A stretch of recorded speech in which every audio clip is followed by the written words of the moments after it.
Hey everyone, thank you so much for joining today. We're extremely excited and grateful to be celebrating San Diego and Tijuana's designation as a World Design Capital. So let's give it up for ourselves and the World Design Experience.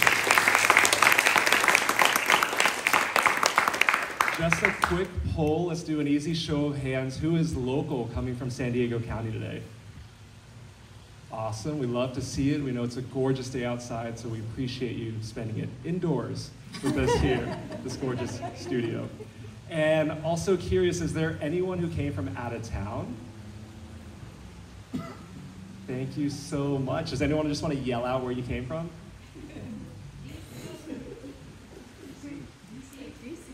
Amazing, all the way from DC, the East Coast. Thank you so much. And just in the spirit of this year's theme for belonging and inclusivity, show of hands, is there anyone whose first SDXD event this is? We really appreciate it. So SDXD is a group of 5,700 designers, researchers, and experienced practitioners from around the world. And we meet monthly for connection, inspiration, and education. Our goals are that you learn at least one thing you can immediately apply the following day in your craft, and also make at least one connection that you stay in touch with beyond today. So please try your best to do those things. And without further ado, let's get into today's event. It is Designing for Inclusion, Civic Solutions for All, featuring the very amazing Sheba Najmi. She is an accomplished leader in the fields of user experience and product design, and a celebrated trailblazer in civic tech. After completing her BS and MS in symbolic systems at Stanford University, her distinguished experiences have spanned the globe, with tenures in Silicon Valley, at LinkedIn and Yahoo, in Honolulu as a Code for America Fellow, in Pakistan as the founder and executive director of Code for Pakistan, and right here in San Diego, where she's cultivating the next generation of designers at City College. The impact in her work in Pakistan alone has been truly remarkable, with over 70 digital products serving 2 million citizens deployed, publishing over 6,000 public data sets, and saving the government over 122,000 hours. She's gotten thousands of people civically involved, and her leadership in the public service and civic tech space earned her the prestigious 2024 Hum Women Leaders Award, as well as the inaugural 2024 Don Norman Design Awards. We're so incredibly grateful to have her here today. Right here in our backyard, where she's given talks and keynotes in Ukraine, Poland, Italy, Kosovo, Japan, Taiwan, Canada, Mexico, Romania, and Croatia. So one more time, let's give a warm SDXD welcome to Sheba Najmi.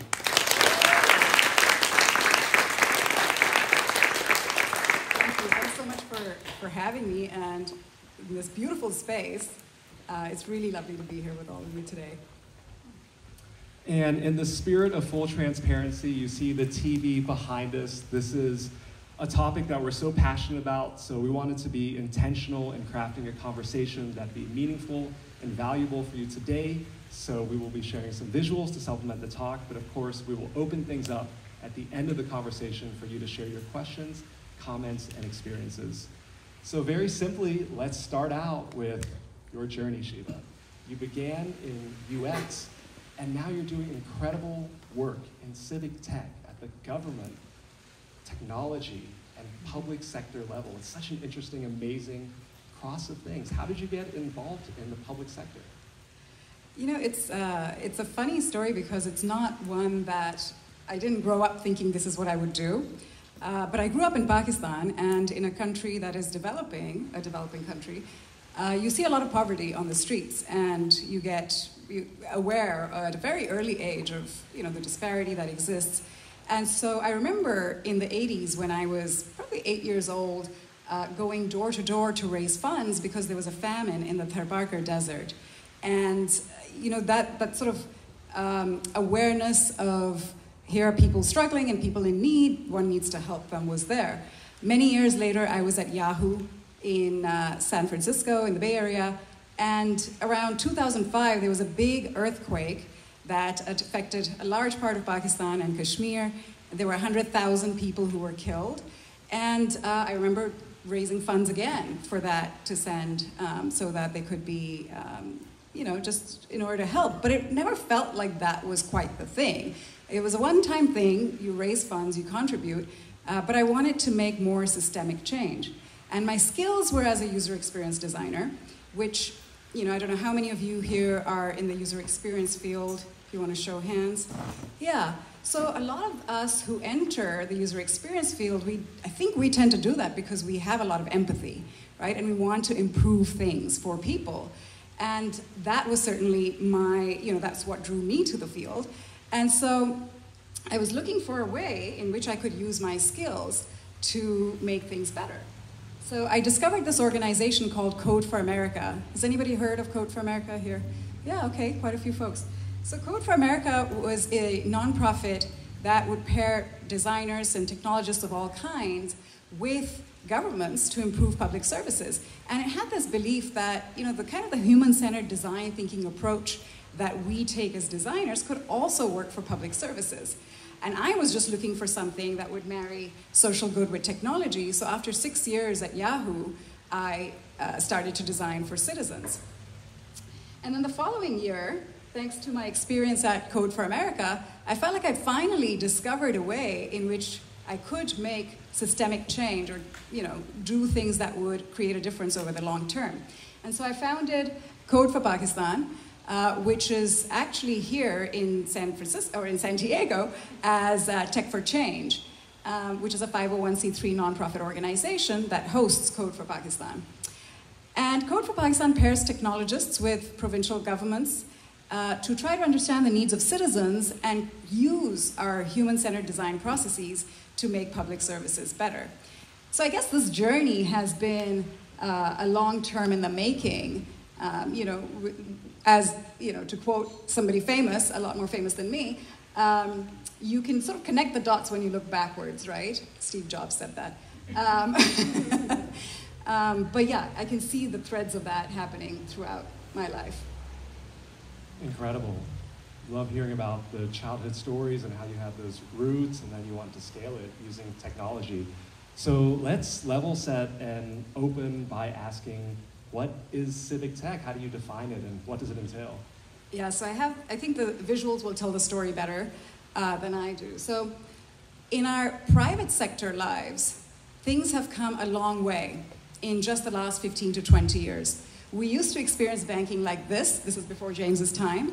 But now we're used to doing mobile banking. We're now used to services meeting us where we are. But it's easy to see that world over, government hasn't really kept up. This is the line outside the Department of Motor Vehicles in Los Angeles. When I was growing up in Pakistan, my father would send me to stand in line to pay electricity bills or at the post office because the women's line was almost always shorter than the men's line. But even so, one thing that I experienced over and over again since I was a child was that interacting with any kind of government services didn't feel like it was a service. It felt tedious and difficult. And so this problem, what I want to emphasize, is not unique to Pakistan. This is world over. How many of you have ever experienced this? This is the line of traffic to enter Tijuana. And one of the interesting things is that in Tijuana, the population is growing at a rate of about 2%, but the number of cars, the growth rate of cars is about 9%. And so as the population crosses 2 million, the city is literally choking on cars. What's also interesting is that the usage of public transit, which back in 2008 was about 33%, and now, or 10 years later, it went down to 26%. And it should be going in the other direction, right? But why that is because there's no centralized bus transit system in Tijuana. There are a lot of different operators. There's about 14 different operators of colectivos and vans and buses, but there's no central place where you can get help or where you can even see like route maps and schedules. That just doesn't exist. And so, oops. I guess I'm stopping there.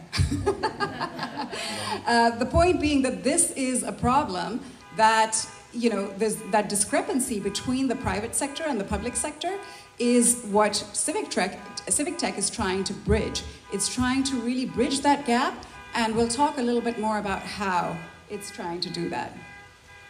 Next, I think we all love to hear about some more examples of Civic Tech globally, some case studies and the needs. Yeah, so let me share a story from Port Elizabeth, South Africa. In 2009, the municipal authority decided to upgrade their rapid bus transit system. And they bought 60 different buses. They spent $130 million to also upgrade the road infrastructure to accommodate the buses. But 9 years later, the buses were still parked and not in use. And that's because when they did a trial run, they found out that the buses were actually too big for the lanes that they were meant to drive in. And then they also realized that they missed the need to drop off passengers on central islands, which meant that the doors were on the wrong side of the bus.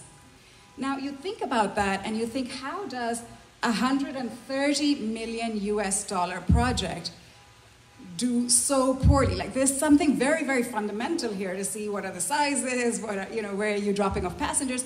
How do you get that wrong? We were talking about Tijuana a second ago. So in Tijuana, given all this traffic and the need to really have a centralized bus transit system, there was a lot of excitement because in 2016, there was an announcement that there would be a new centralized rapid bus transit system called the Sistema Integral de Transporte de Tijuana, or SIT for short. So there was an investment of $61 million. Right now, the problem, as I was describing earlier, is that you'll see a lot of these old school buses from San Diego that are in Tijuana. They're discarded buses. They have really releasing a lot of toxic gas and smoke. They don't have shock absorbers. They've never been cleaned. And the disgruntled bus drivers often drive exactly how they feel. These are the system of colectivos that I was talking about earlier. You'll see a lot of these. They're meant to seat 8 people. They'll pack them with 16.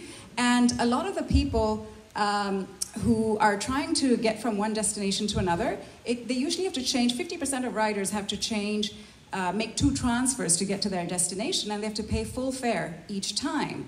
Which means that if you're a minimum age worker, you can spend up to 60% of your daily income just on commuting. And of course, there's no empathy or accommodation for disabled passengers.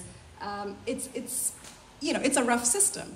So when this SIT was actually being launched, there was so much excitement and so much hype around this, right? There's going to be a sort of a rapid bus transit system that's going to be centralized.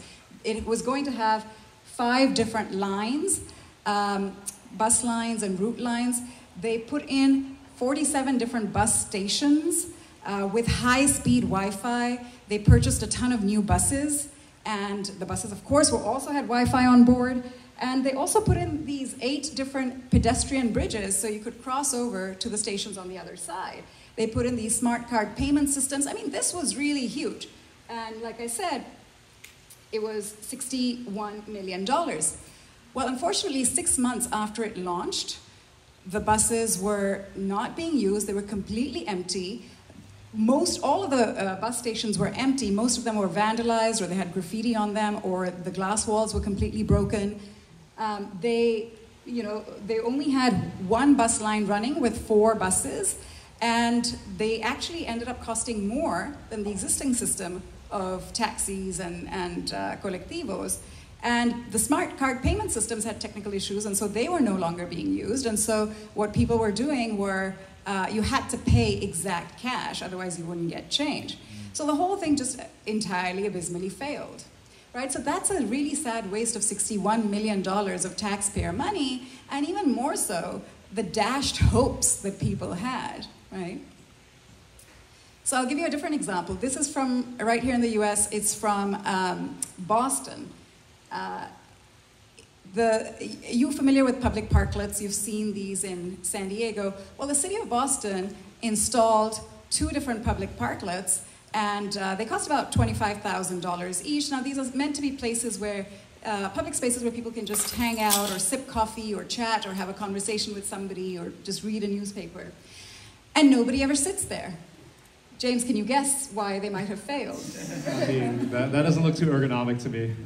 Yeah, I mean, it's really hard to sit on these. They're curved in shape. You certainly can't sit on this and have a conversation with someone. And they're also right adjacent to street traffic, which must be really noisy. Like, it's just not a very comfortable space. So, again, $50,000 US, wasted taxpayer money, right? And you're just sort of like, what is going on here? And then I'll give you another example from the state of Florida. So in 2013, the state of Florida launched a new unemployment website. And what that meant was that all Floridians who wanted to apply for unemployment benefits, they had to go through this website. They could no longer pick up the phone and call somebody or go in person. Well, the website launched, and the state of Florida was really excited to see that the unemployment rate was falling dramatically. And after a while, they tried to figure out and dig in a little bit deeper to see what was going on, and they figured out that the website that people had to use to register wasn't working. So now these are, thousands of Floridians who depend on those few $100s every week to feed their kids, and there was nobody that they could pick up the phone and call or go and tell that they weren't receiving their unemployment benefits. This website cost the state of Florida $77 million. So, of course, these kinds of stories are really ridiculous and painful for people, and especially for those who have to deal with social services way more than we do. Like, when you think about some of the ways in which we interact with public services, we typically drive on the roads, we might walk on the sidewalks, but for people who have a lot less, who are maybe in and out of the criminal justice system, or who are suffering from homelessness, or who need to apply for social services, well, government doesn't work for them even more than we think it doesn't work for us. So at this point, I feel like we're all thinking, what is going on across these different regions, across these different industries, and with massive budgets, these projects are failing? Yeah, so why do large projects, specifically government projects, but really a lot of, I've seen this in the development sector too, why do large projects that cost millions of dollars, like how do they fail so fundamentally? Well, projects fail when you build without understanding the full context of people's needs and usage, right? And when you create things without the involvement of those stakeholders whose input is so critical to the long-term success of the project. So how do you, if you like to think in terms of equations, good intentions with the wrong mindset leads to bad design.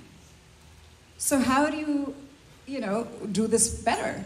Well, you have to lead with people, not problems. Let me share a story and an example, first-hand example of what that can look like. How do you lead with people, not problems? And this is something that's really, really fundamental when I teach at City College, and it's great to see some students here too. That's the thing we start with always, which is you have to really just forget about whatever problem it is that you want to work on. You really have to focus on the people and understand them first, right? So after I was at Yahoo and I switched to Code for America, I did this year-long public service fellowship program in 2012, which they called the Peace Corps for Geeks. And there were a lot of us designers, product managers, engineers, who took a year off to partner with a city government to understand the needs of citizens and create web and mobile applications that would meet those needs. So I was partnered with the city and county of Honolulu, along with 2 other fellows, And when we started, the first thing we did, we had no problems in mind. The first thing we did was we just did 50 different needs-finding interviews with all of the government departments and a lot of community organizations to kind of see what the needs were, what were the problems. And one of the things that we heard consistently was that people were having a really hard time making sense of the city's website. They would go to the website to look for city information, something like, how do I renew my driver's license? And what they would get back was pages and pages of obscure legalese that made no sense whatsoever, right? And if you look at the city's website, you know, if you're going in with a question in mind, it's very hard to get it from a website that looks like this, that's very much designed the way the city is structured, not the way citizens are looking for information. And so we decided it was going to take too long for us, you know, in the amount of time that we had to rebuild the entire website. So we decided to show what's possible. And we built a parallel website that started the way most people expect to start their journeys. It was anchored around search. And you can type in something like, how do I renew my driver's license? And you would get back a straightforward answer written in very human, simple language that says, here's what you need to do, here's what you need to bring, here's where you need to go, boom. And we had seen that this is what people were looking for because we did user research and testing throughout the way. Well, the website itself was one piece of it, and you know, it was easy enough to create, but then we were faced with the problem of how to populate the content for everything, all of the other answers on the website. And so we did something that's, you know, we thought, well, if we're creating a citizen-focused website, why not actually involve citizens in creating it? And so we held a write-a-thon where on one Saturday morning, we invited the public to come in and research and write answers to the most frequently asked questions. And so people took some of these questions, they researched them, and this was done in a way that was actually very, very inclusive. What we saw was that because it was open to the public and it was, you know, there were no requirements other than you just needing to be interested, we had older people, we had geeks, we had writers, we had a blind resident, we had all of these people who came together on a Saturday morning, all just wanting to be a part of rewriting their city's interface. And people were so engaged, they were taking, you know, questions home for homework. And roosters are a problem in Honolulu. And so they would research the answers to those questions, and we would attribute the answers to those people who wrote them, which was kind of like having a bench named after you. People just felt so empowered and their sense of responsibility for their city just based on this small act of participation. We had a number of city employees who came, including the mayor, all dressed up in his flip-flops. And the city employees, there were about 15 who came on their own time on the weekend, when they had to explain things to citizens who were coming up to them asking questions. And so something really dramatic was happening, which is we could witness government becoming more open and their mindset shifting. Like they had to explain things to citizens from citizens' perspective, not the way the city was structured internally. And so this was, you know, a pretty cool story in and of itself. People, again, like they wanted to take questions home for homework. They felt really engaged, but it got even better. So the following year, there was a fellowship team in the city of Oakland. They took the free and open source code base of Honolulu Answers and they turned it into Oakland Answers. And again, they held a write-a-thon where they invited the community to come in and research and write answers to their questions about city government or city information. And again, they attributed the answers to the people who wrote them. And again, we heard about the sense of empowerment and responsibility that people felt for their cities, just based on this act of participation. And so one of the things we're seeing is that just by piecing together, by enabling a new set of ways for people to be involved in their city, we are re-energizing the notion of citizenship and what it means and what you can do to actually contribute. Now people can do more than just use their voices to complain. Right now they can actually use their skills to be a part of the solution. Honolulu Answers, because it was open source, it did something that you never see government technology do, which is that it went viral. And it became redeployed as Durban Answers in South Africa, and Oakland Answers, and in Peru, and in various places, in about a dozen cities around the world, along with the Write-a-thon model, which also we wrote up and published. And so this was something that was just a very unique way for us to see when you do things that are both human-centered and participatory, then you can really make a difference. And so if you think, again, if you like to think in terms of steps and points, the first important piece is to focus on user needs, which in this case are citizens, and to facilitate, to really engage community members, because often they have already thought about the problems way longer and harder than we have as designers coming in, and many times they also have great strategies for how to make things better. And so we can really facilitate them, include them in the process. And in the user experience world, we call this human-centered design and community-driven design. I'll pause there. Awesome. Sheba, you're uniquely positioned, having experience in both the private and public sectors. What are some of the key differences between designing for a corporation versus in civic tech? Yeah, I get asked that question a lot because I work in both the public and private spheres. And, you know, fundamentally, a lot of the things that we do are very, very similar in terms of placing focus on user needs and in terms of doing participatory design. So what is different? Well, for one, the users are citizens. So as a designer, you really have to think about everybody. You really have to think about inclusion. You have to think about people experiencing homelessness. You have to think about people who don't have access to smartphones or the internet. You have to think about senior citizens. You have to think about people who are returning to society from being incarcerated, right? All of those things that we don't typically have to think of if we're just thinking, you know, of our consumers. I think one of the other important things is that we really have to think about who we might be accidentally excluding. And we have to think about whether or not our solution has any unintended consequences. So that's a space in which we have to spend a lot more time thinking.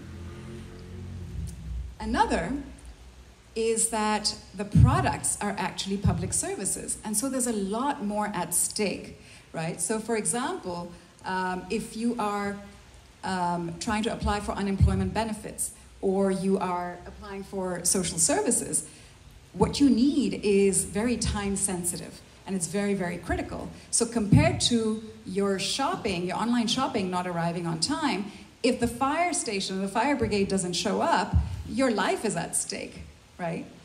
And so the consequences of failure are a lot more serious as well.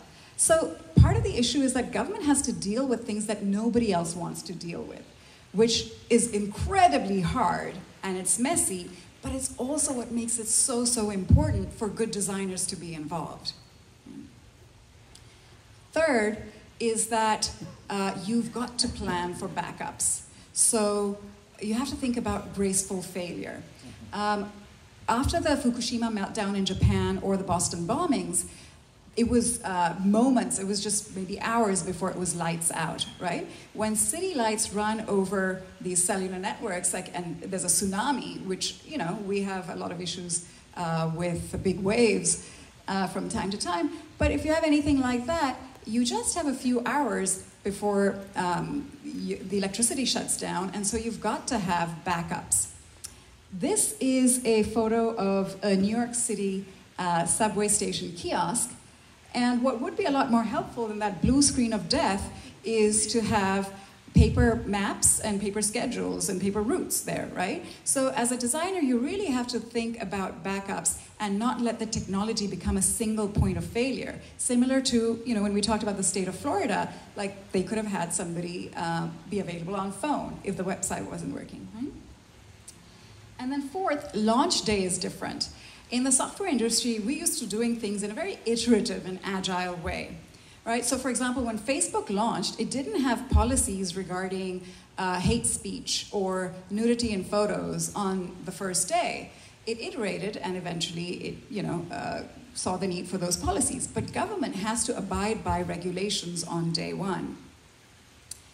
And then fifth, standards are laws. So if you don't, in the United States, if you don't follow the Americans for Disabilities Act for accessibility, Americans with Disabilities Act for accessibility, then you are not just, it's not just a design best practice, you're actually in violation of a law. And then finally, what's at stake is different. So improving and saving lives in government, right? When we're working in government design or public service design, in making and saving public dollars, the perception of government as effective and innovative versus inefficient and bureaucratic, which fundamentally affects our trust of government, and political legacies. In 2013, we saw that President Obama's entire legacy was on the line because of a non-functional website, healthcare.gov. And so the way we do things, though, is very much the same, which is good news, because it's all about the process and it's all about the approach and it's all about being focused on human-centered design, and it should also include user-led participatory design, something that we sometimes do a little bit of as UX designers, but we can do a lot more of as well. And so the process is very, very similar, which puts people at the center of all of it, right? And so I feel like those skills can transition really, really well. Thanks so much for that awesome mini masterclass breaking down the principles of civic tech. Going back to Honolulu Answers, that was such a wonderful, positive success case study. What about some other examples around the world where folks are making a difference, say, without an existing collaboration or relationship with local government? Yeah. So I'll start with, again, my own personal example with Code for Pakistan. So in 2022, there were these massive floods that affected the country. A third of the country was submerged, and 33 million people were directly impacted. 2 million homes were destroyed, and 65% of crops as well as schools and livestock. And it caused $15 billion of damage in what has been called one of the most costliest natural disasters in world history. In August 2022, there was a lot of fear in the Khyber Pakhtunkhwa province, which I'll call KP, otherwise you're not going to be able to pronounce it. But in the news, people could see that there were rivers in the north that were flooding the province and that they were moving to other parts of the province. But there was no information on which areas would actually be impacted, right? There was no coordination of information saying, this is where you need to evacuate, this is where floods have already damaged things, this is where there are shelters, none of that. Code for Pakistan's team member, Mubassir, was in the KP province, and he was looking for information because he needed to know when to evacuate his own family. And he was searching on the web, there was nothing online. And so overnight, he created a publicly accessible crowdsourced map where it's built on the Ushahidi platform, which is an open source platform, where you could see information, and literally overnight, we spread this out with the entire tech community behind us, sharing it on social media, and early first responder nonprofits, they started to input the information into it. And as a result, this became the only publicly accessible map with a ton of information on where were the relief camps, where were disaster-affected areas, where were medical shelters, where were supply vendors, etc. And it allowed for there to be coordination amongst these efforts. And so as a result of it, in Swabi, which is a city in KP, Al-Khidmat, which is an early first responder, they were able to provide cooked meals to a relief camp there. And they were also able to provide medicine provisions to a lot of displaced people and communities in remote areas of Balochistan, which is another province over there. And so Floodlight became a collaborative community effort, very much so driven by the community, and it was spread out because it got picked up by TV and social media, and eventually the federal government reached out asking if we could help them embed Floodlight as their own solution on their platform, on their website, which we did so that they could visualize their own data. And I think that as a result of that, hopefully, they were able to just start to see things in slightly, like their mindset was shifting a little bit to be more lean and more agile, more open, more community, more participatory, more community focused, more citizen focused. I'll share another example. This is from Mexico. So in 2013, the Mexico House of Representatives entered into a contract with a software development firm to build an app that legislators in the House could use to track bills. Now, this was, a relatively simple app for just a handful of legislators in the House, and it cost, $9.3 million. And the contract was a 2-year contract. Now, this angered a lot of people, especially geeks who, technology folks who, and I say geeks with a lot of love because I'm one of them, but technology folks who, knew that $9.3 million is an absolutely absurd amount of money for a very simple app. And so instead of taking to the streets and protesting, they issued a challenge. They said that, they issued a challenge sort of to the tech community saying that they would offer $9,300, 1,000 times cheaper than the government contract, and they gave entrants 10 days. And in those 10 days, 173 people registered to submit apps, 5 of which were presented to Congress and were in the App Store. And as a result of this action, the contract was vacated. And this led to a big community-driven movement led by one of our partners at Code for All called Codeando Mexico. And so what we see is that, again, like we were talking about earlier, people started to create a whole new set of ways for citizens to be engaged. Other than voting and protesting and signing a petition, now you can actually use your skills to make huge differences and impacts. Right? Going back to this example of the Boston parklets, well, let me contrast that with San Francisco. San Francisco was one of the first to create parklets and put them up, and they've been extremely successful. So what's the difference between Boston's parklets and San Francisco's? Well, in San Francisco, they're doing 2 things. One, they're involving the local neighborhoods and the local businesses and the community, the residents, to actually be a part of the process, to come up with their own designs for parklets. And 2, they are prototyping and testing using temporary materials that you can try and you can modify based on user feedback.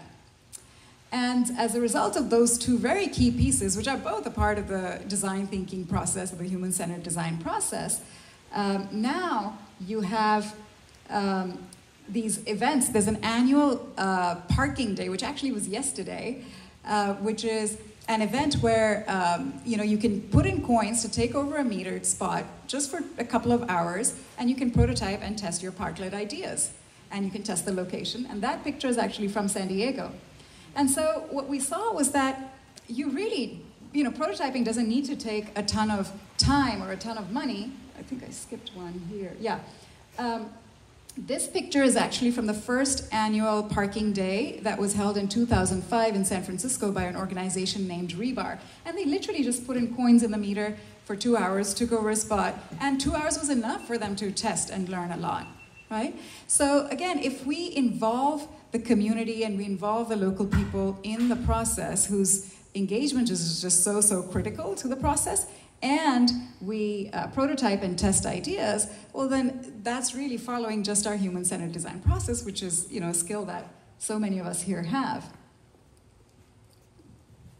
So rad seeing that parklet example, and I feel like many of us, when we think about contemporary design, we think about digital product design, user experience design on apps and websites, but as you showcase there, it doesn't need to use technology, is that right?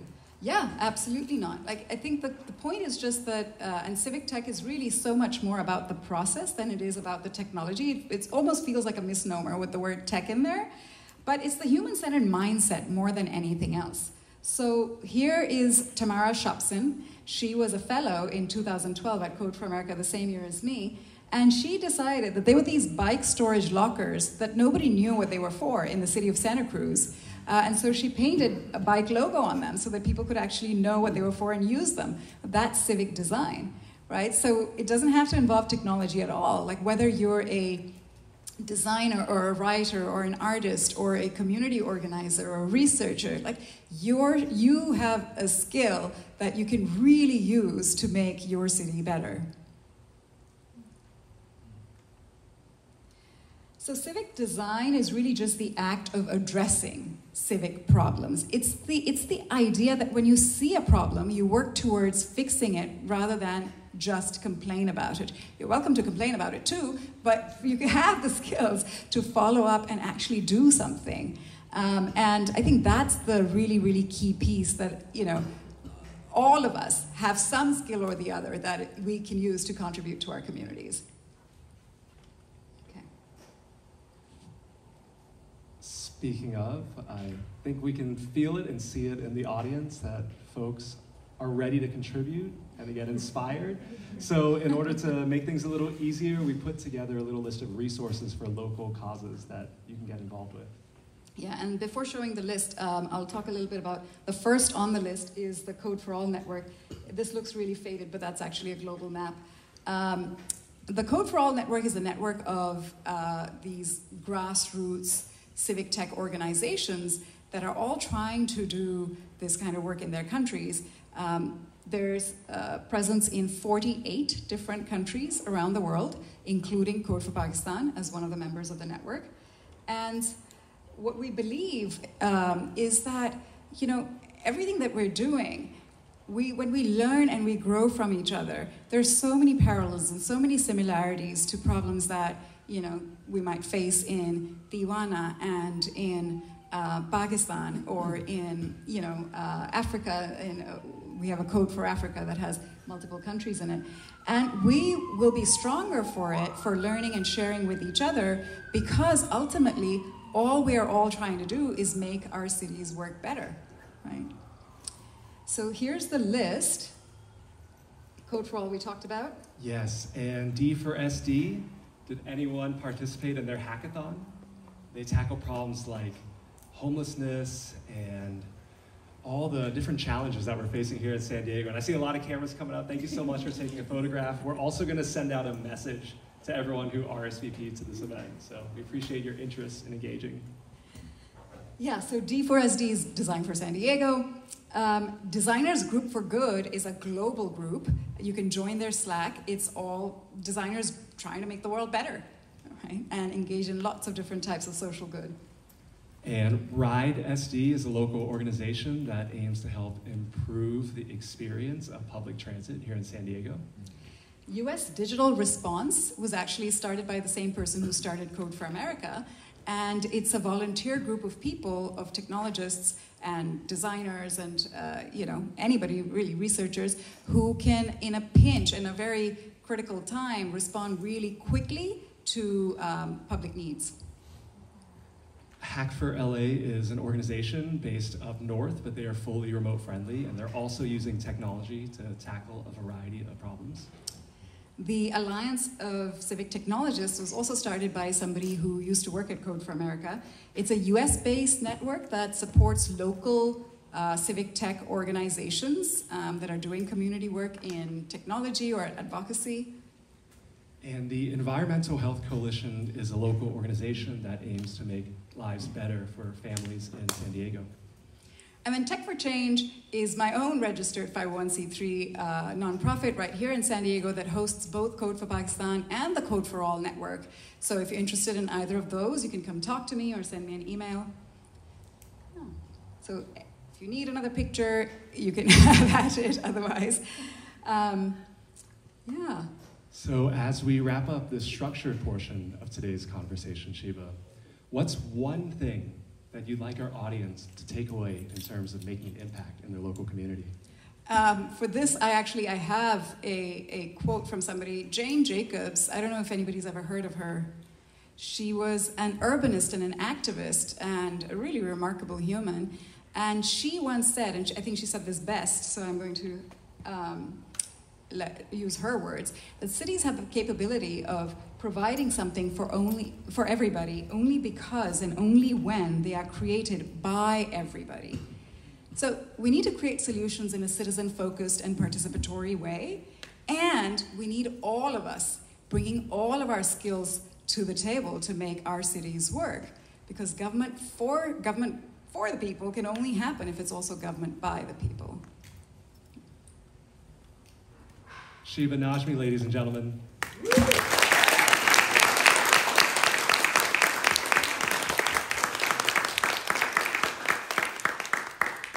Thank you all for listening, and I know designers are my people, so I know you're all doing really, really good things wherever you're doing them, so thank you for what you do.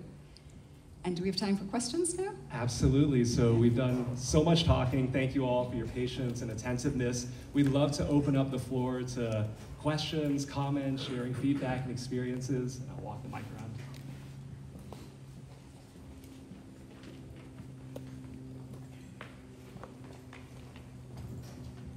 Hi, Sheba. Hi. Thank you for being here and sharing. This is awesome content that should be on your website. And the joke here is that Tiziana is actually volunteering to help with the website. So. Anyway, one thing I wanted to comment on, and I don't know if it's a question or not, but about the project in Mexico after that, big thing. California went through the exact same thing a few months ago, but nobody did anything. And one thing I found out, so basically California paid $5 million for their camping website to have an accessible camping website for all California camping areas. And they, after paying $5 million, the site was not accessible, so they actually had a lawsuit against that company, which is great, but that's the only reason why I know that website cost $5 million, which is insane. Yeah. And I went to check with the company, and sure enough, the company is a subsidiary of IBM, and it mainly does government work. How can you break this kind of monopoly and just say, oh, well, maybe you should kind of open it up instead of using the same group of people? Yeah, and that's a great story. Thanks for sharing that. So one of the problems with government, and especially in the way that it's a legacy institution and has been functioning for many, many years, is that procurement, the way procurement is set up, is geared towards using these giant companies like the IBMs. No, if you're here from IBM, it's not about you. But these giant vendors that have millions of dollars in revenue and that have been functioning for N years, that have audits, and the bigger, these companies, what you're missing out on is the lean startups that can do this work a lot more leanly, a lot faster, a lot cheaper, in a lot more human-centered of a way, and a lot better, and charge like a fraction of that, right? But because procurement has been going on in this way for so long, it's really hard to crack the code of it. One of the things that Code for America did back in, I want to say 2016-ish, was help the state of California. They were putting out a bid for a child welfare services system to really make that bid agile. So in the same way that if you're familiar, are folks here familiar with agile, or anybody not familiar? Yeah. So agile methodologies is what we use in software development or product development, and the way it's set up is that you don't first come up with a full strategic plan of how you're going to do something, right? Like you prototype and test, kind of what we were showing with the parklets. And so you do it in small sprints or small chunks, and then you iterate on it and make it better. And so what they did was they took that 100-and-some page document that was the request for proposals, or RFP, that the state of California had, and they made it into a modular RFP that had different pieces, and the whole thing was down to 10 pages.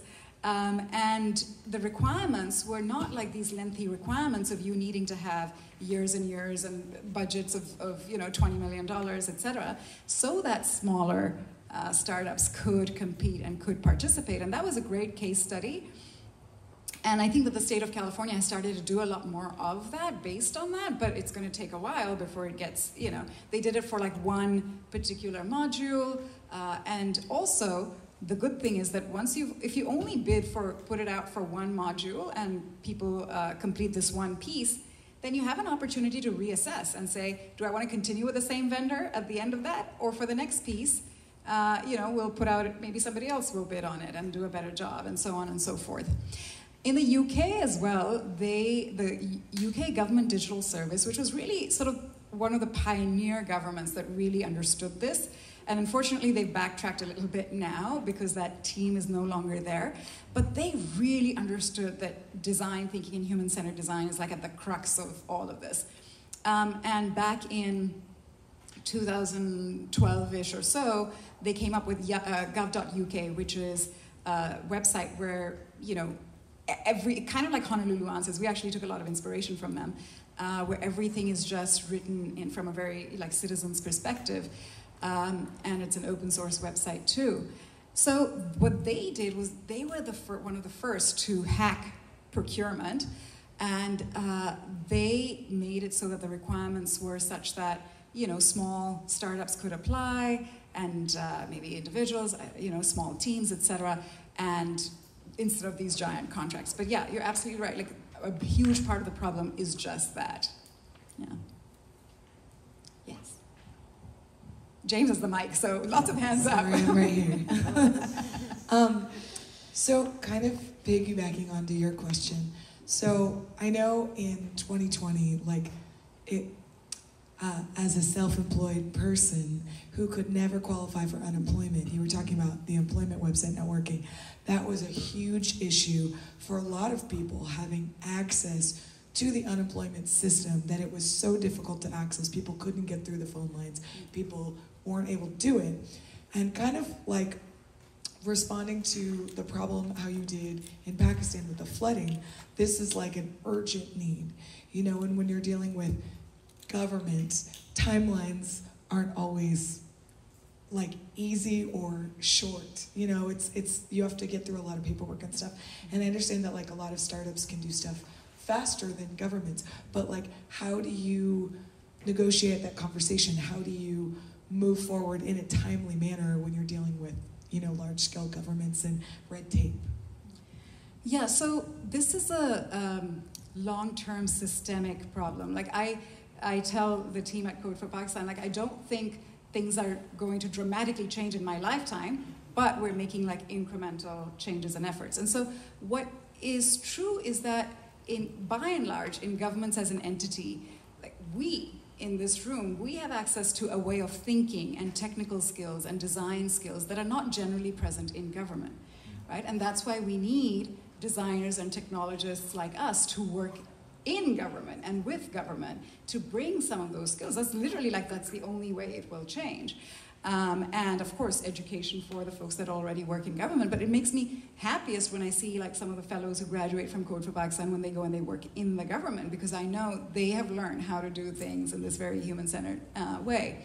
So there are, and there are examples of this. For example, there's organizations called the United States Digital Services and 18F, which is a sister organization to it, where they'll take folks like us and they'll deploy them in a government department for a certain period of time. It's hard, being the only person with, and bureaucracy is working in a particular way, but they're trying to create change from the inside. And then the sister organization, 18F, which is a government organization, but it's working as sort of providing client services to other government departments. And so they were actually involved in that procurement of the agile procurement that I was describing earlier. In terms of your question, if I interpret it correctly, it's in the moment, if I need something and I have to interact with government, what do I do? I mean, cross your fingers. But I think that's exactly why we're trying to change. And I will say that What I have seen work is doggedness, like from the other side of things, right? Just persistence and showing up. So maybe going to the Social Security office in person if you're not getting the answers you need over the phone, or their website doesn't work. Ultimately, there are lots of this is the cool thing. There are lots of agents of change, like change agents who work in government, and they join public services because they actually care. It's not they're there just for, there are many who are just there for an easy ride, but there are many who actually truly care. And if you find those change agents in government, latch onto them. And, one, they will make your life easier, but enabling them, and which is what we try to do at Code for Pakistan and, other places, enabling them with the support they need to make change, because those are the people that can really drive change and make it happen. So similarly, if you get a hold of a good person in, who's actually helpful, whether on the phone or in person, then, try to maintain a relationship. But yeah, I hear you, it's not easy.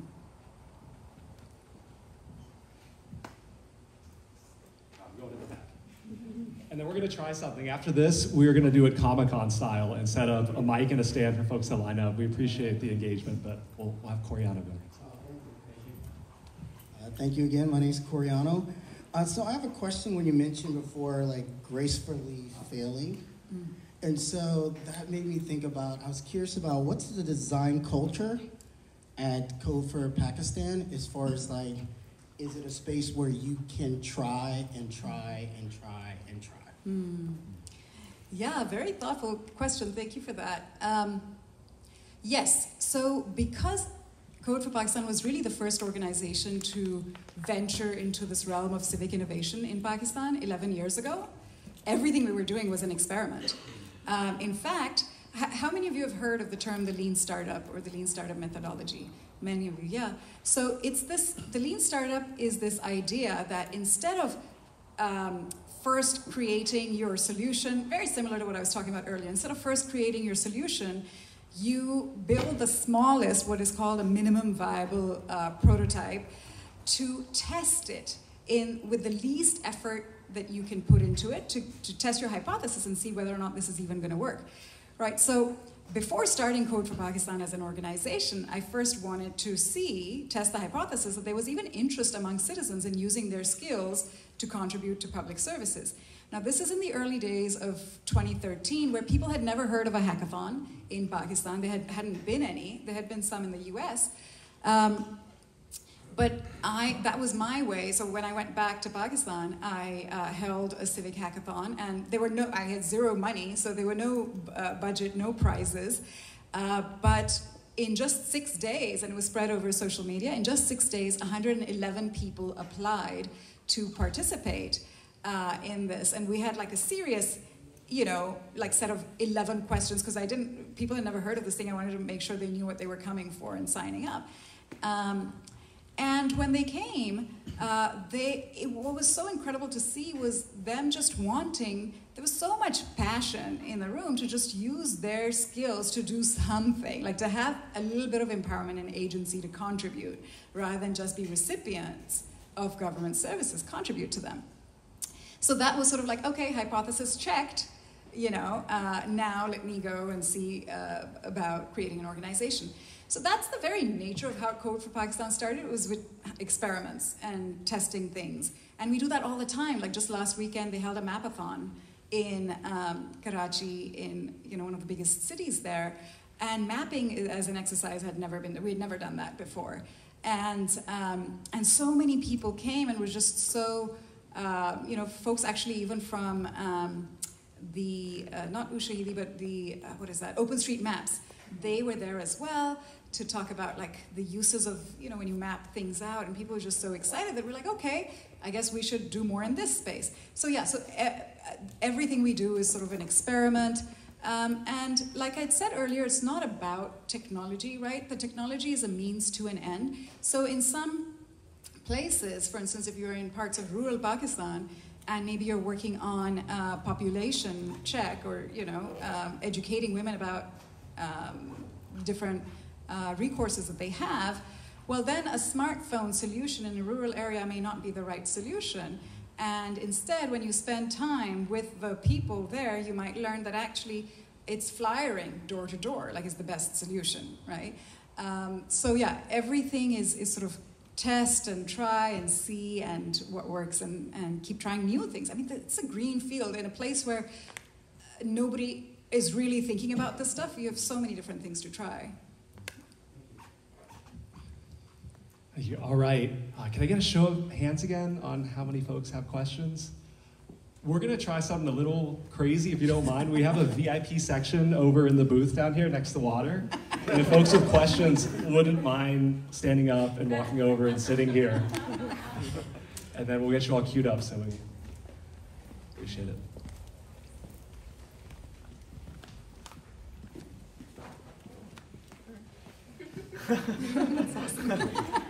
It's like a talk show.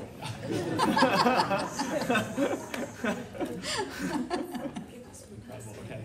Oh yeah. I'm just gonna... Oh, we were gonna have them like walk up to the mic. Or you can move this stand there. Or we can move this stand there. This is an experiment in real time, to your point. Let's walk up to the mic. Let's put the mic in there. Okay. Here you go.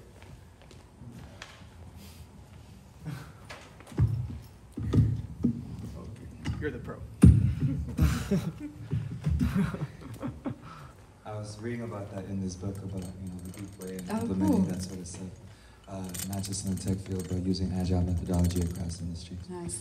But my question was mostly around pushback and inertia from the government and from, I guess, the different stakeholders. Like, this is the way it's always been, or we can't do it that way. What you're offering is going to cost too much money, or it's not going to be rolled out in time in order to meet the crisis at hand, or all these other aspects. So, I guess my question to you is, how do you deal with that pushback? And I know you mentioned the doggedness and other things regarding the unemployment situation, especially for like self-employed, freelance, people, whatever.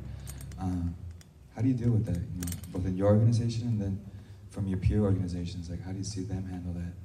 And two, about liability, because that's like big. It's people's lives at stake, like macro scale type. Yeah, it's a great question, and it's very, very real.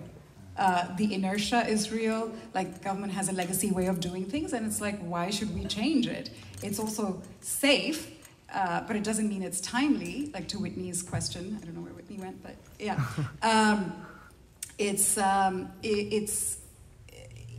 there's a pushback is actually something you encounter a lot.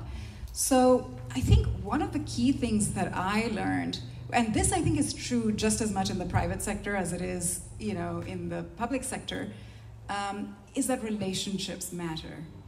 And so, for example, those 15 employees who came on the Saturday morning on their own time for the Honolulu Answers Write-a-thon, they came because whenever I would see them in City Hall, I would say, "You're coming to this thing, right?" And they were like, I wasn't planning on it, but okay. But I invited them personally.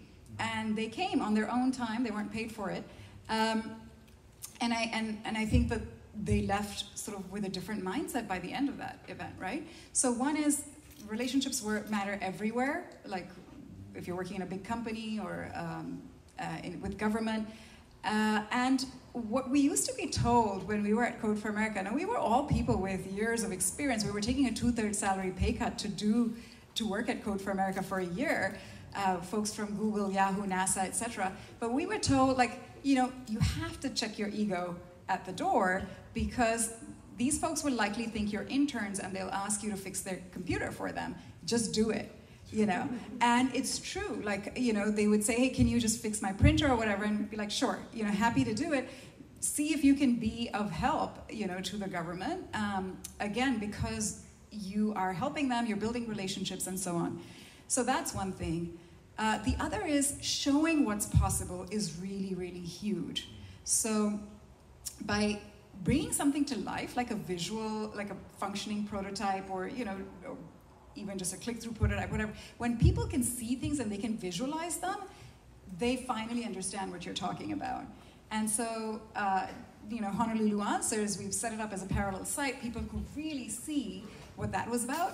And then it was after that I went on to train the government PIOs, which are like the public information officers, 7 rounds of workshops on this writing style, like just write in plain and simple language, created a content style guide for them and things like that. But had I done that before they had seen this thing in action and its power, like they would not have participated in those workshops. So yeah, those are a couple of things in addition to just plain old persistence, you know. But I think, yeah, it's the how you do it. I think if you, one more very important thing is engaging them in the process early on, right? So they are also stakeholders. It's not just your users that are stakeholders. These government folks have to use these technologies. They have to input data into it. They have to make sure it works. They need to be engaged from the very, very outset. So when we do the fellowship program at Code for Pakistan, we bring in the government employees we invite them to every stage of the design thinking process, you know, and to any of the lectures or workshops or things that we're doing. We try to have them test the system or whatever we're creating beforehand, so that it's not just at the end that it's like, ta-da, here's something for you to use, but that their buy-in is there throughout. So yeah, hopefully that answers your question. Thank you. Yeah. Sure.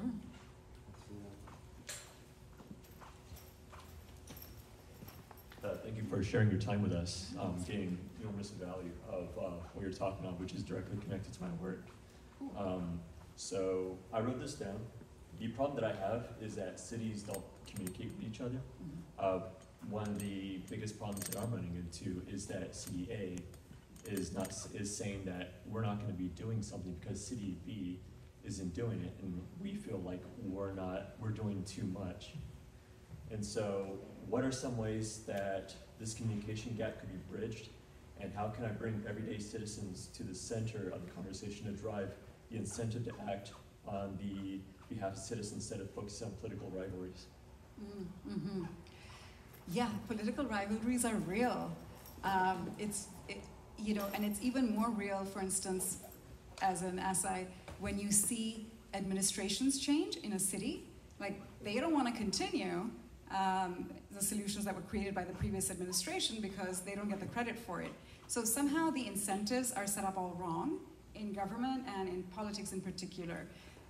So one thing is that instead of working with the political layer, we work a lot with the bureaucratic layer, because those folks are there, you know, year after year after year when the politicians keep changing.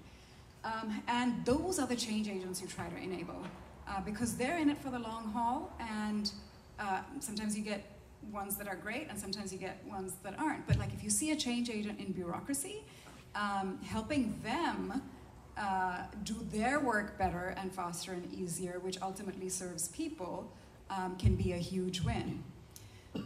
In terms of city, like administration rivalries, that's harder, because again, that's that, you know, political layer typically that's having those conversations and things. And I think that the way we always try to get buy-in from government is showing, like, we don't want any of the credit, right? Politicians are really always looking for credit, and it's all about, like, you know, what have I done so I can market this?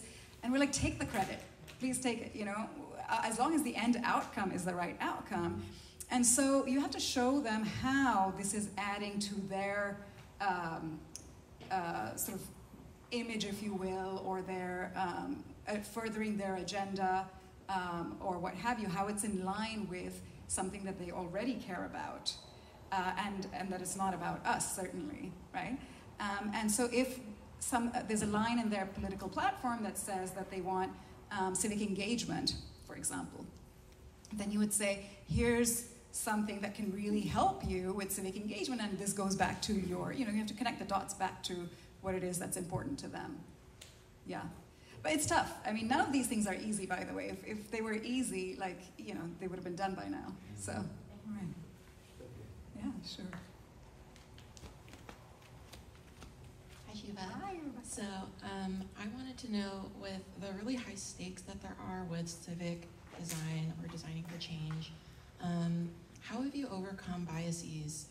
Like, for example, in the Honolulu answers, what was put into consideration when, like, creating those groups of people to form answers? Because I noticed you had mentioned before certain, like, less visible groups, like those who are recently out of incarceration, and other people who are more hard to represent and more hard to design for. And I was wondering what you did there. Yeah, thank you for the question. It brings us back to the whole theme of San Diego Design Week, which is belonging and inclusion, right? And so in terms of inclusion, well, I'll talk in general and then I'll answer specifically about Honolulu Answers. But one of the things that's really important is, for instance, I was working at a digital agency in San Francisco at one point called Exigy, which works with social impact clients, and one of its clients was the city of San Francisco.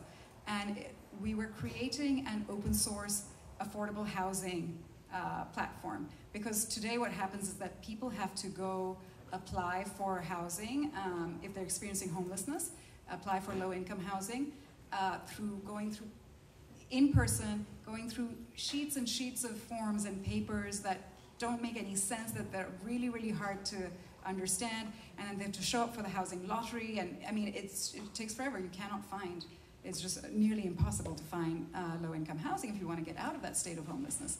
So we did this project where they could apply for the housing lottery online, and one of the things we did was I was actually running user research for this, so at City Hall, like if you're partnered with the government, they have lists of people that have applied in the past for, or that have applied for services or whatnot, and there's a checkbox that you can check that says, I'd be willing to participate in research. And so I had a list of all of these folks, and we knew, certain criteria of this. So these were all people experiencing homelessness, and it was very important to also talk to those who are visually impaired. And you may not necessarily think of them, right? Or people experiencing homelessness that were also of African American origin, or that were women, or that were, so you have to think about like sort of the intersection of different groups, and you have to go out of your way to make sure you're recruiting participants in your user research that belong to all of those groups. And sometimes, I would show up at their homes, of course with their permission, to you see how they use the screen reader JAWS, right, to navigate our prototype and our website. Like, did it work in terms of accessibility and things like that? So, and in terms of Honolulu Answers, the way we did that was, when we announced it, we made sure, typically when there are hackathons and things like that, you post it on social media, but that's already a biased group of people, a subset of folks that are on social media, right? And so we put it in the newspaper, which then automatically, got some of the older demographic who aren't on social media. We put it out on these different groups that represent, and that's one way that you can actually, tap into specific audiences, is you find nonprofits or community groups that represent those specific demographics, or those specific kind of subsets of folks, and we pushed it out, and that's how we got a very diverse group of folks that showed up, which was really lovely to see. But yeah, it does take like sort of intentionality around the recruitment of folks.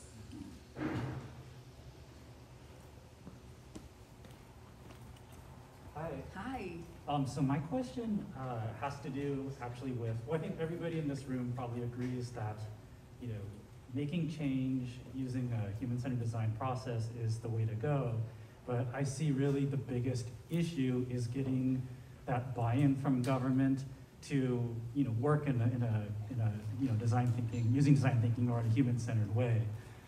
And I see, from my experience, there's kind of three major roadblocks to adopting that kind of culture or process.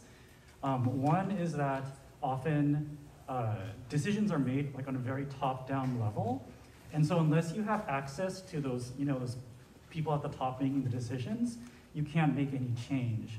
And then the second one is that often within government, there's silos. And so even if you were able to get access to those top-down decision makers, they might be in their own silo, but there's going to be other silos that you haven't touched yet, you haven't made inroads to. So I think that's also something that I've observed. And then the third one is that, let's say you get in and you engage with all of these high-level stakeholders. I think there's also just some resistance to, it's almost like an investment in this new way of doing things. Like, will you get these decision makers to dedicate a day or two to doing workshops or to sitting in and observing, user research sessions with you to really understand the problem. So I'm just wondering if you could maybe talk to those 3 challenges, or maybe if not, just give some best practices or ideas on how to really cause that change in culture and that mindset, so then you can actually do all the really interesting, new types of changes and new programs. Yeah, thank you for the question. And what is really great to see is that, I can tell you, like, the people that are pushing forward the human-centered design process in government, the way that they will typically start is with, like, one small project, they'll do something, they might start talking to users on their own. If there's somebody who actually believes in it and is a part of government and, sort of like, okay, I'll just do this on my own, they don't really necessarily need to know about it, or it doesn't need to be something that I make a big deal out of, right? I just need this information. And so you start doing that, and then over time, you share some of your process as needed, but you don't go in wanting, like, I have this big process thing and I need to change things, right? That's not gonna work. What they're all looking for is good outcomes, right? And so once you have good outcomes and you show that, or you show a website or a prototype that's doing really well and people are using it and people are happy, or there's been good press about it. By the way, press is really, government loves press, right? So good press, make friends with the press, like bring them along. Once the outcomes are good, then you can start introducing the process and saying, well, actually, I brought in users. But it rarely works, and this is true not just for government, but I have been sort of director of design or head of design at private sector companies, where if I go in with process and I'm like, these are the changes, there's going to be a lot of resistance, because they're like, why? Like, why? What's the point of it? So you have to show the why first, you have to show the outcome first, and then you'll get buy-in from folks, because they're like, okay, I see that this process is what led to this outcome, right?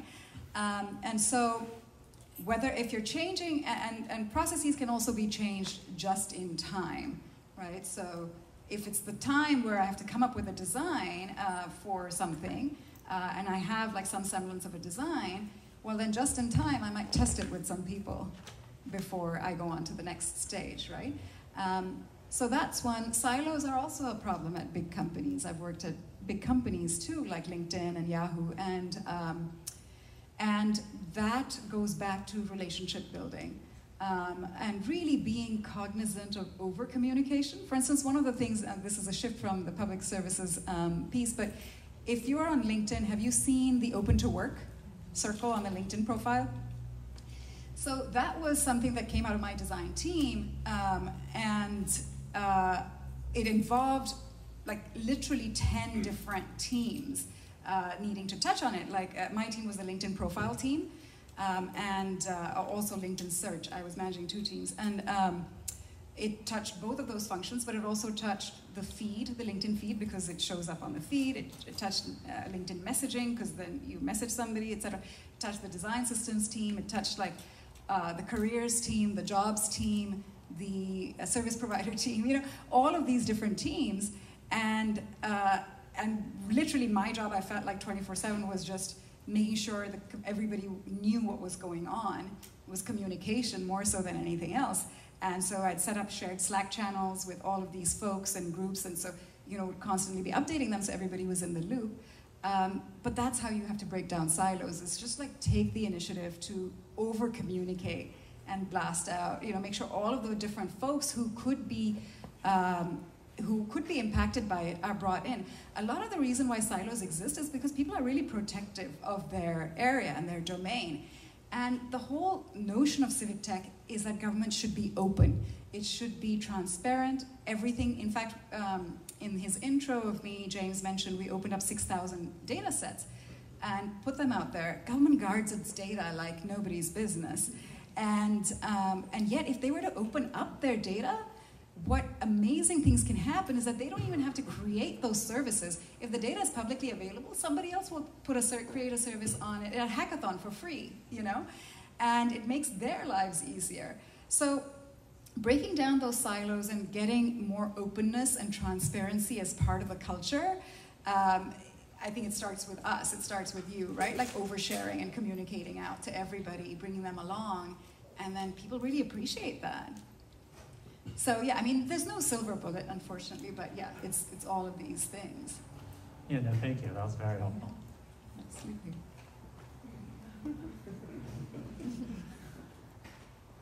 Hi. Hi, Sheba. Very amazing talk. Thank you for your time. I feel like there's a lot of things going on in my head, a lot of very big thoughts about this. So I want to say very quickly that I've worked in government for a few years, and I'm a user design student. So I've seen from the perspective of a person that works, the inside protocols, but also like a person that uses the services as a constituent, and just from the design perspective. I think the whole, what we've been talking about of the culture of I guess, that unwillingness to be open to the change. And I think a lot of it, just from what I've seen, is like, I think government has an issue in trying to redefine their own workflows. So there's a lot of, even when it comes to like just buying a new software because we could be doing things more efficiently, like they don't really like that kind of stuff. I also noticed that there's this big pushback because of like, they believe that if a person does it manually or like via paper or like wet mark or wet signature, that's like safer than relying on like a software. And they quote HIPAA a lot. We always go by HIPAA. Also, I've noticed that there's another biased perception, or I guess a flawed perception about accessibility, in the sense of, because I've asked for certain things, like for example, this application for benefits or what it might be, why don't we make it an app, or why don't we make it into the website? And then there's this whole conversation of like, well, we're trying to be equitable, so some people don't have access to smartphones, or some people don't have access to Wi-Fi. So it's like, those are valid, because yes, some people don't, but I feel like there's always this kind of like weird, like we said, weird pushback of like, for some reason, the technology is not gonna make the operation better. And I also feel like overall there's like a lot of concentration of like the services themselves, but then they're not really thinking about, like I said, the workflows, and then how the information is being sent out to people. Because even simple things as like, oh, let's post on social media like a campaign, then there's all these regulations because government is very strict about what you can even put on social media, because you're representing an agency. So it's like, you're talking on behalf of the agency, it's not you, the marketer, or whatever, the employee. So I guess, sorry, that's like a big roundabout. And another thing, one last thing, I think COVID was a big change. I don't know if that's what you've seen with your work, but I think it wasn't until COVID hit that we had to go electronic, and then now we could route things electronically, or we made a lot of our processes online. Now if you want to apply for CalFresh or anything like that, now there's like a really nice website for that. So I guess with this whole information, what do you think are the factors that affect these like biased perceptions of government when you're trying to like bring tech or like just change in general of workflows? And in your time, like, have you seen these perceptions change, and where do you think the future of Civic is going now? Yeah, so, and if I understand correctly, you're asking about our perceptions of government as... Sorry. To clarify, like, I guess the pushback from government in terms of their perceptions when it comes to, civic tech. Gotcha. Yeah, and you're absolutely right that COVID did do a lot to make people open to using technology. For example, our fellowship program at Code for Pakistan, government, before COVID, they always had this thing that people had to work in person, and that limited the fellows to only being from that city, not from the whole province, even though it was a provincial government. But then when COVID hit, we ran the whole fellowship remotely, and they agreed to it, and so then we were able to open it up to the whole province, Yeah. So I think COVID helped a lot, in, for what it's worth, as far as that goes. And then in terms of like why the pushback, was that the question? Yeah, like what do you think are the main pushbacks that you see, and how do you see them changing? Okay, gotcha. So a lot of the pushback is, it's becoming less so about technology in my experience now, which is a good thing. And what I want to say to that is also, depending on who your service is for, if it's for, you know, people experiencing homelessness, well then what is the right way to reach them? That's the thing that needs to be figured out. And so that it doesn't mean that there shouldn't be a technological solution. Maybe, you know, you'll see actually that there is access to technology in some way, shape, or form, but maybe you find that there also need to be other ways to reach them, right? And so then you create solutions in multiple different ways and that sort of thing. So that's one thing that's changing. The other thing is, all around the world, there's been a real erosion of democratic values. And a lot of the reason for that is because there's lower trust of government. And trust of government comes directly from the services that we interact with every single day. It's like, was my garbage taken out? Was this, like, those are the things that we interact with every single day that affect our trust of government, but then ultimately they lead to your disengagement, which is an erosion of democratic values, right? When you're disenchanted with government, where you're like, government's never gonna meet my needs, like this is a hopeless cause, right? Which is also part of why, like, it's so important to be engaged. And the sorts of things we're seeing there that are becoming very important to address in this day and age is disinformation, right? So like on Facebook and social media in general, there's just like, people can say whatever, like, you know, there's just so much disinformation, and then there's also a lot of polarization, right? And so people are becoming, like, the polarization has become much wider now than it used to be, specifically as a result of this kind of access to social media, which just lets you be in your bubble for, and amplifies that, you know, with the algorithms for longer and longer. So those are some of the bigger issues that Civic Tech is trying to address these days as well. And, you know, going back to like government pushback, I think those are things that are often very similar. It's sort of like, well, I don't want to do things differently, like, unless there's like a really compelling reason to, because I know how to do stuff. It's anything that adds more effort or more work to what I need to do, which is maybe a one-time change may cause you that, but then you have to show how it's going to benefit you in the long term, right? It will make things a lot easier. For instance, one of the, you know, you talked about paper and having stacks of paper.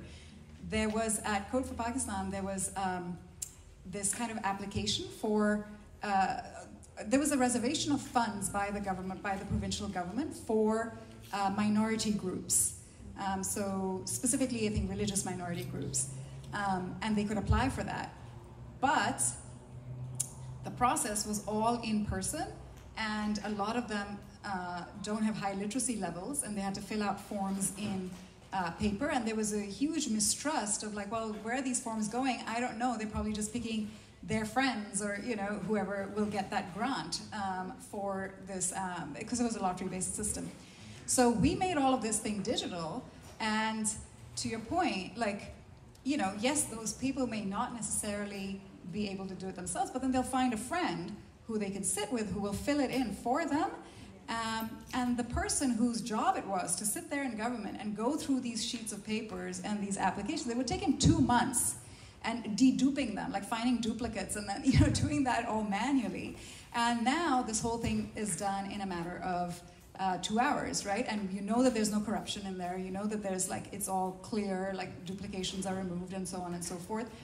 And so sometimes, yeah, like you kind of have to extend it also to say, okay, how can I make this thing better? Maybe if that person doesn't have access, like, you know, maybe they can I find them? So we actually created these community workers who would go into each village and help them fill out the forms, right? So there's like an offline human component to it that we added on. Yeah. Hopefully that answers your question. Yes, thank you so much. Sure. All right, and this is the last question. Hi, Sheba. I'm Christine. Thank you so much. I am so inspired to hear how people like us can really create change. Yes, you can. As you've demonstrated. I co-run a local group called San Diego UX Researchers, and so I'm just like buzzed at the idea of us getting involved in civic design.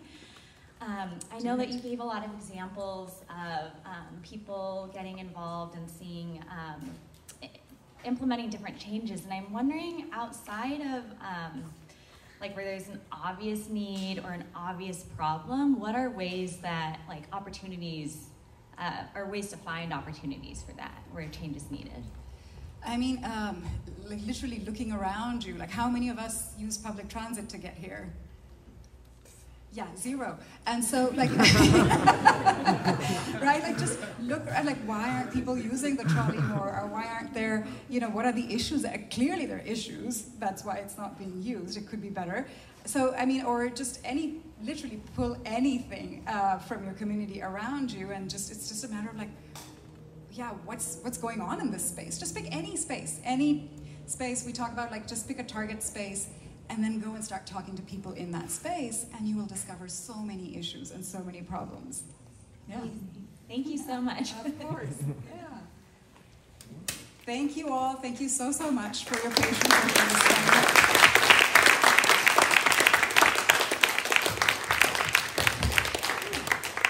All right. Yeah, with that, thanks so much to Sheba. Give it up for Sheba again, please.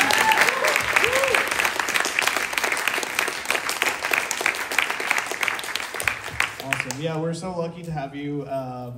And yeah, so thanks so much for... Thank you for having me. Yeah, thanks so much. And again, thanks to Nissan, Design America, thanks Heiko. All